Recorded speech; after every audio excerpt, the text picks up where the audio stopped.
আসসালামু আলাইকুম। স্বামী সারাদিন কাজ শেষে ফিরে দেখল তার ৩ বাচ্চা আগের দিনের জামা কাপড় পরে বাসার সামনে ধুলোবালির মধ্যে খেলছে। বাড়ির সামনে কিচেনের ময়লা ব্যাগ ভর্তি ময়লা রাখা, পচা গন্ধ আর মাছির ভনভন সেখানে। অবাক হয়ে সে তাড়াতাড়ি বাসায় খোলা দরজা দিয়ে ভেতরে প্রবেশ করলো।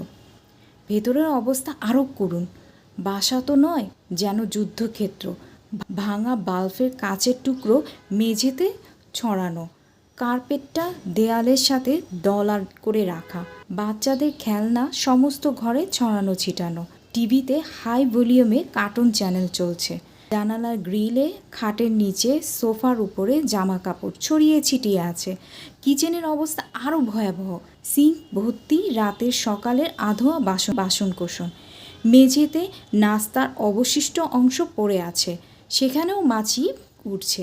ফ্রিজের দরজা অর্ধেক খোলা, সামনে জুসের বোতল, চকলেট এর খালি খোসা ছড়ানো ছিটানো। এসব দেখে লোকটা বলে উঠল, ইয়া আল্লাহ, এ কী অবস্থা! বাথরুম থেকে পানি পড়ার শব্দ। ভাবল তার বউ বুঝি সেখানে। গিয়ে দেখে বাথরুমের খোলা দরজা দিয়ে পানি উপচে পড়ছে।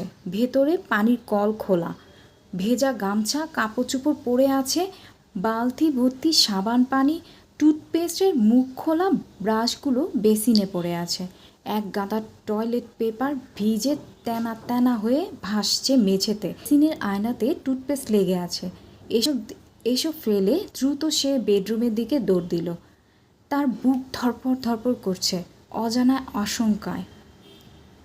কাপা হাতে সে বেডরুমের পর্দা সরিয়ে যেন আকাশ থেকে পড়ল।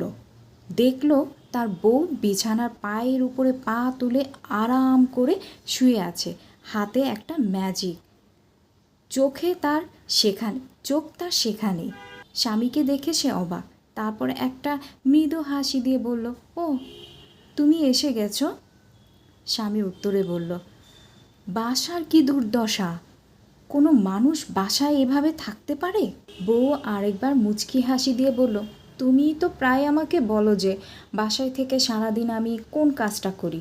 স্বামীর মনে পড়ল, হ্যাঁ তাই তো, গতকালও বউকে বলেছি এটা সে। স্বামীর অবাক মুখের সামনে এবার বলল, তাই আমি রোজ যা যা করি তা আজ আর করিনি। আমাদের জীবনে স্বামী স্ত্রী বা আপনজনদের যার ভূমিকা তা যেন আমরা ছোট করে না দেখি, কারণ সবার অবদানে আমাদের জীবনটার রুটিন ঠিকঠাক চলে, জীবনের সুর তাল লয় ঠিক থাকে। আজকের এই ভিডিওটা কেমন লাগলো?